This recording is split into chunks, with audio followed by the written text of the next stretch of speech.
a todos. A música tradicional naceu dun xeito natural nas aldeas galegas, pero tamén é certo que a presencia que tivo nas cidades moitas veces foi vital para a súa posta en valor.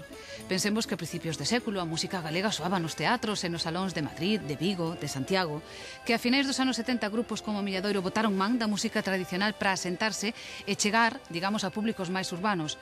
Logo apareceron asociacións culturais, escolas e hoxe en día temos ata conservatorios onde un pode aprender a tocar a gaita, por exemplo. Pero como se plasma eso na vida real? Como vive un gaiteiro de cidade? Cando un mozo sae de marcha pola noite, pode atopar un sitio onde poder bailar unha muiñeira? Pois estas cosas imos as preguntar aos invitados desta noite. Un grupo que vive da cabalo entre o rural e o urbano. A metade deles son músicos de profesión, outros son músicos por devoción, pero os seis xuntos tocan por facer festa. E nós, se hai festa, apuntámonos. Damas e cabaleiros, esta noite o Alalá ameniza o grupo Ardentía. Esta é, digamos, a zona de influencia dos nosos protagonistas de hoxe, porque atrás quedaron os tempos nos que a música tradicional se cinguía prácticamente ao mundo rural.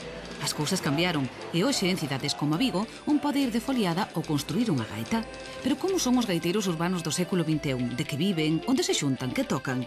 As respostas a todo isto e moito máis dánolas Ardentía, que nos seus discos nos ofrece a fórmula da mestura perfecta.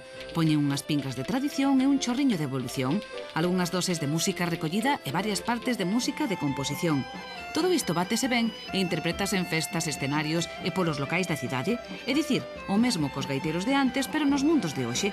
Comprobaredes que poden cambiar as formas, as modas e os lugares, pero o contido é o mesmo, e un gaiteiro segue sendo